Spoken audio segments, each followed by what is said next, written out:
2023年喺日本東北上風之後，我哋今次嘅日本11月之旅呢，就揀咗去東北嘅青森縣同埋呢個北海道嘅道南嘅地方。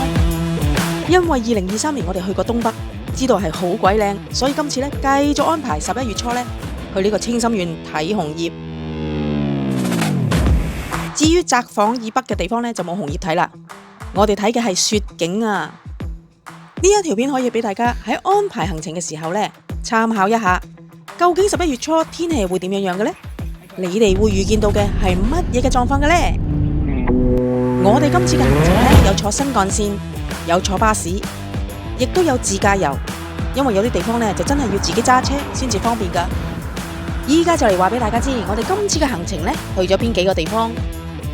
我哋先去青森縣嘅弘前、中野紅葉山、成倉大橋、酸湯溫泉、鳥沼，跟住就去呢個北海道嘅函館、登別、札幌、小樽、美瑛，最後就喺呢個新千歲機場離開，全程就係10日。我出發嘅時候喺東京呢，就做咗一樣好重要嘅嘢，就係喺酒店攞過2支喺 Amazon Japan 買嘅防紅噴霧。依家去東北嘅話呢，就最好有呢支嘢傍下身啦。我就喺呢個東京出發，而其他人呢，就喺仙台上車，因為佢哋早幾日已經出發咗咯。我哋第一日呢，係要去呢個弘前市嘅，呢一程呢，我哋係需要用到呢個 JR Pass， 坐呢個新幹線，架車去到呢個新青森站嘅時候呢，就需要轉車去呢個弘前市嘅。弘前呢度有啲咩睇？我哋放低咗行李喺呢個酒店之後呢，就即刻去呢個弘前公園睇呢個紅葉祭啦。弘前公園喺每年嘅10月尾到11月初呢，都有呢個紅葉祭噶。公園裏面有條護城河嘅，佢仲可以俾你一邊坐船一邊欣賞河兩面嘅紅葉添。佢呢個嘅紅葉祭呢，同春天嗰個夜櫻夜晚睇櫻花呢，一樣係好出名，好多人去噶。因為係11月初嘅關係呢，5點鐘呢已經開始天黑噶啦。呢一個紅葉祭呢，夜晚係會有點燈嘅，所以夜晚嚟睇呢都會係好好睇噶。去完呢個弘前紅葉祭之後呢，跟住嗰2日呢，我哋就繼續向東行，去呢一個中野紅葉山、成倉大橋、酸湯溫泉同埋呢個鳥沼。因為呢啲地方呢，佢公共交通嘅班次呢就比較疏，所以呢，我哋就租車自己揸車去啦。我哋嚟呢幾個地方呢，都係最主要睇紅葉。當然啦，酸湯溫泉呢，就係我哋第2晚留宿嘅地方啦。由呢個弘前市去到呢個中野紅葉山呢，揸車嘅話呢，大約係40分鐘到。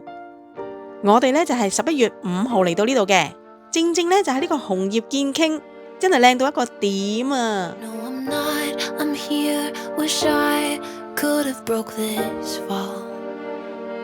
I need you now.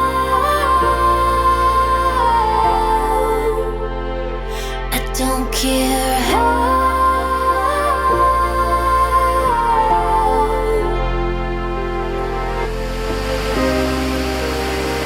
除咗紅葉之外呢，呢度有一間中野神社。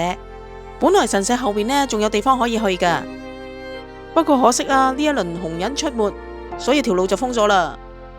不過淨係睇山腳嘅紅葉已經睇到唔捨得走啦。但係唔捨得走都要走噶啦，因為呢11月初日間嘅時間短啊，我哋要好好利用呢個日間嘅時間，再去下一個景點啊嘛。離開咗中野紅葉山之後呢，我哋再去呢個成倉大橋。呢度嘅紅葉見傾時間呢，應該係10月中嘅。雖然呢，我哋係遲咗，見唔到佢最靚嘅時間，但係呢，依家睇呢，都依然仲係好好睇嘅，個景呢，都仲係好吸引嘅。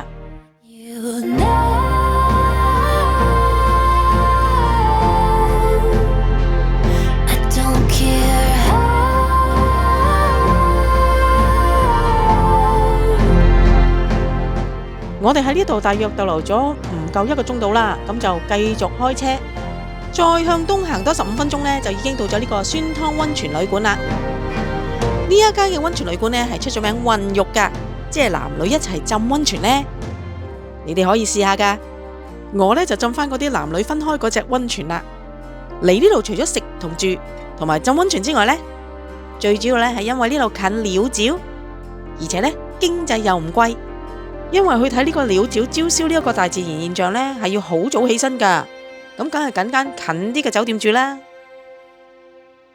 11月6號，我哋一早起身，天未光，我哋就揸車去呢個鳥沼啦。去睇呢個鳥沼朝宵呢，其實係呢一個 trip 我最期待嘅一個環節嚟噶。呢一個嘅鳥鳥朝宵呢，係好難得先至睇到噶，係要配合天時地利人和先至可以睇得到噶。紅葉季節嘅時候呢，係要預先喺網上買咗飛先至可以入去睇噶，而且鳥沼附近嘅地方呢，係會有交通管制嘅。不過我哋今次11月6號呢，就啱啱過咗呢個交通管制嗰個日子，所以呢，就冇咁多麻煩。呢一個嘅橙紅色景象呢，首先呢，就要當日嘅天氣好，有日出嘅陽光照射，通常呢，喺日出之後45分鐘之內呢，就係最靚噶啦。仲要加埋係冇風，個湖面靜，先至可以做到鏡咁嘅效果，咁嗰個倒影呢，先至睇到咁靚噶。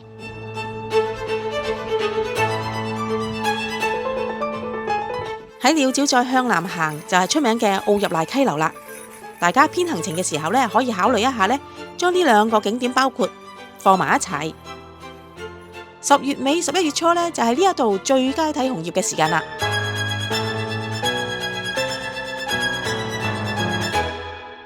去完鳥沼之後呢，我哋就揸翻架車翻去呢個新青森站嗰度還車啦。還完車之後呢，就直接坐呢個 JR 呢去呢個函館。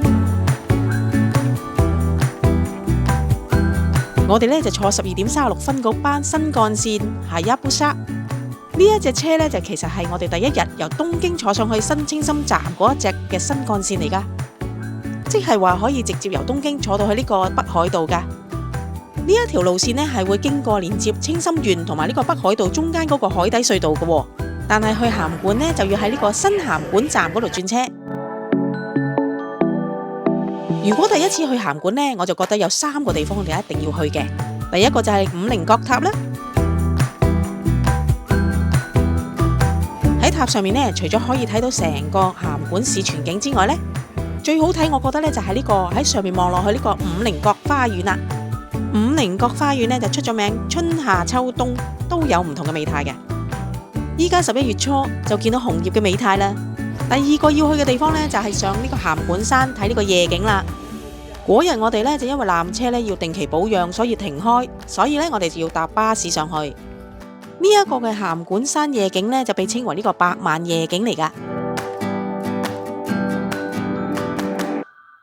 都介紹一下我哋住呢間嘅酒店啦。佢喺正 JR 函館站黐住，喺個站行過隔籬就係啦。間房又大又舒服，價錢又唔係貴。我有張台仔好骨子喎，又有大浴場，最正就係呢個休息室，有個落地大玻璃，可以睇到呢個函館山同埋函館市嘅。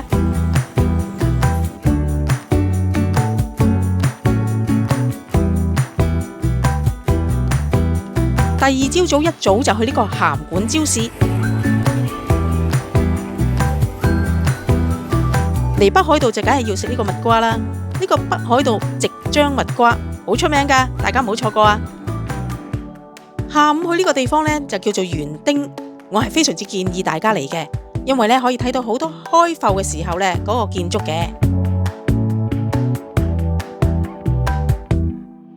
八幡坂就係最佳嘅打卡點，大家點可以錯過啊？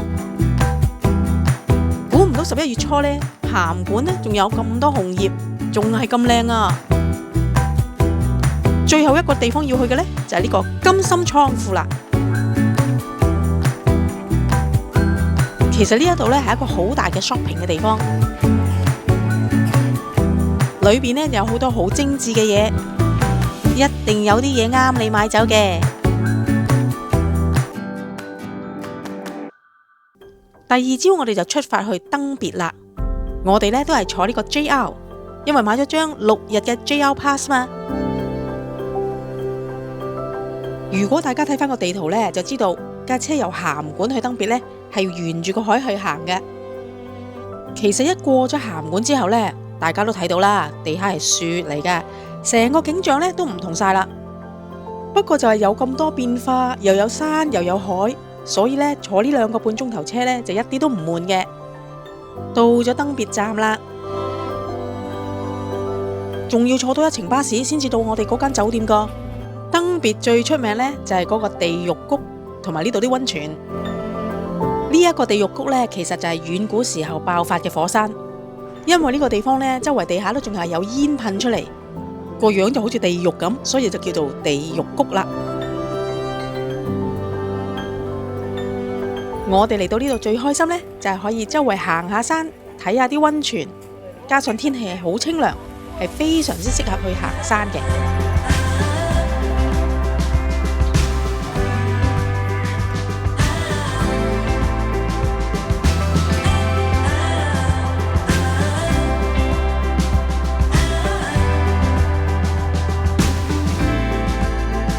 行完山仲可以有溫泉水去浸下隻腳添啊！我哋呢一晚呢，就係住宿喺一間叫做第一龍嘅溫泉旅館。呢一間嘅溫泉旅館呢，就真係超大嘅，由我哋間房行過去大浴場呢，至少會行5分鐘嘅。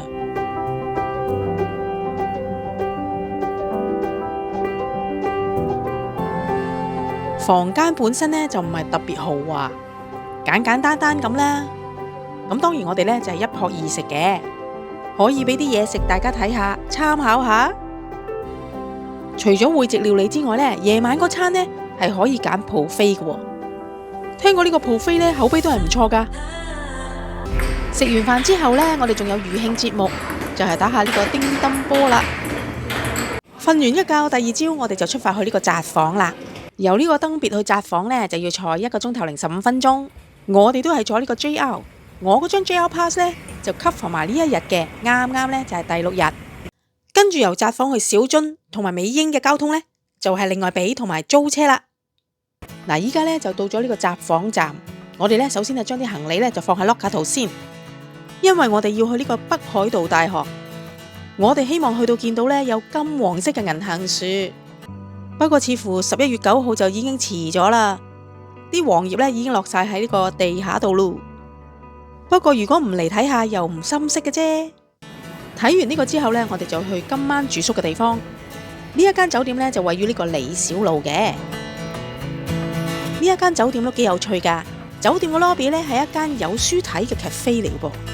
平時係俾街外客入嚟幫襯嘅，但係過咗夜晚10點之後呢，就只可以酒店住客呢可以留低喺度啦。不過呢，我就要介紹一下呢一個三文治早餐，真心好正。房間方面呢，就一眼睇晒啦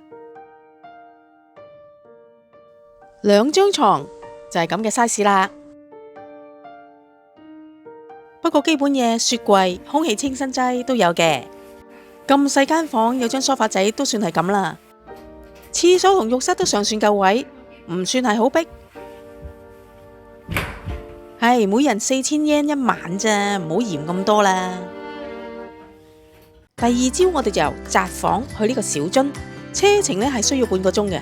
不過天氣就不似預期啦，竟然係落大雨嘅。呢一個嘅小樽站呢，有一種好懷舊嘅氣氛，似係呢個昭和時代嘅產業。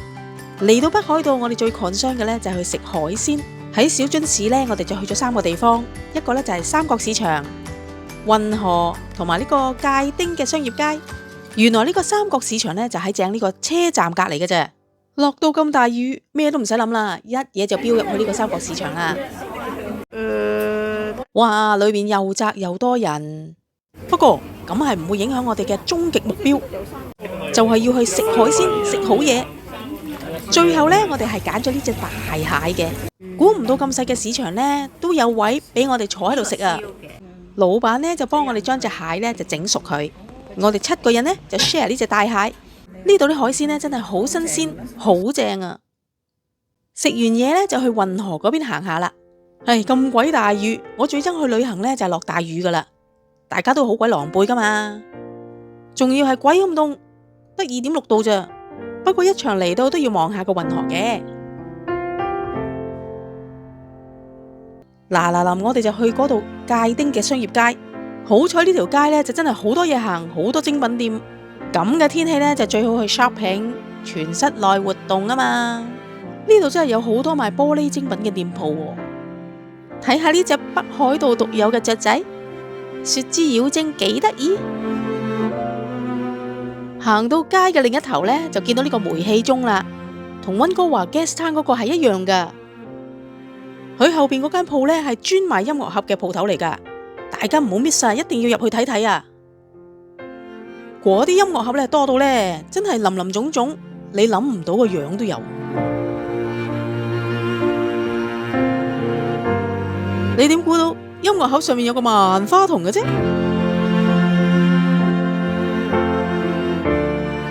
呢條街上面呢，仲有好多其他好有趣嘅鋪頭㗎，好似呢個 Miffy 專門店啊。另外呢啲 Miffy 麵包就夠搞笑啦。又有 Snoopy Village， 呢一個 Snoopy 樣嘅 cookies 又幾可愛喎。最後我哋就行返去運河睇下個夜景，睇多2眼先走。然後再搭返車返呢個札幌啦。跟住最後嗰3日呢，我哋就去呢個美瑛。我哋由札幌出發，先去呢個 Long Christmas Tree， 然後呢就去呢個今晚住宿嘅地方。跟住嗰日呢，就去呢個白金清池、白蘇瀑布、Mount Seven Hills 同埋呢個新榮之丘。然後最後嗰日呢，就去呢個新千歲機場嗰度走啦。我哋喺札幌嗰度呢，就租咗2架車出發去美瑛。一出發天氣已經變晒啦，仲開始落雪添啊！就算揸慣雪地都好啦，千祈唔好掉以輕心啊！真係估唔到呢，11月初呢，美瑛係可以咁大雪嘅。呢個呢，可以話我哋係賺到嘅，因為啲雪景真係好靚噶。我哋先去睇呢個 Long Christmas Tree， 有我哋喺度，佢就一定唔會 lonely 啦。跟住我哋就返去呢2晚住宿嘅地方 BAE Fortage Inn， 我哋就 book 咗2間 villa， 一間呢就瞓3個人，一間呢就瞓4個人，圍起上嚟呢，就每人係7000 yen 1晚。如果你想知道詳細嘅情況，你可以睇返右上角嘅呢一條片。第2朝一早起身就發現成架車冚住成尺雪，大家要幫手掘返架車出嚟。搞掂晒啦，就出發去呢個白金清池。白金清池呢就唔使入場費嘅，但係泊車呢就要500 yen。呢個時候嘅白金清池呢就已經結咗冰噶啦。呢一刻就睇唔到嗰隻池水嘅獨特嘅藍色，不過呢，周圍有好多新雪，所以呢都係好靚嘅，大家都好興奮，係咁影相。去完白金清池呢，就去嗰個白蘇瀑布啦。要睇到嗰個瀑布呢，就要喺呢條橋嗰度望落去嘅。聽講呢啲水呢，就係流去白金清池噶啦。因為呢啲水呢喺雪山上面流落嚟，帶住好多火山嘅礦物，所以有一種獨特嘅藍色。我終於見到嗰隻獨有嘅藍色啦！下晝就去咗呢個 Mount Seven Hills， 呢一個地方呢就曾經拍過一個好出名嘅煙仔廣告。咁嗰隻煙仔呢就係 Mount Seven， 所以呢度叫 Mount Seven Hills。大家都超開心嘅，因為呢冇諗過見到咁大雪㗎。最後呢就去埋呢個新榮之丘，打返個卡。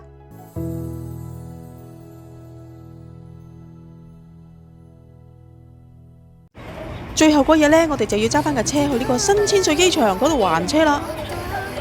還車之前呢，要入返滿嗰啲油嘅，跟住找埋條尾數，跟住就再坐租車公司嗰啲免費 shuttle 去機場。呢一個10日嘅東北北海道賞風賞雪嘅旅程呢，就結束啦。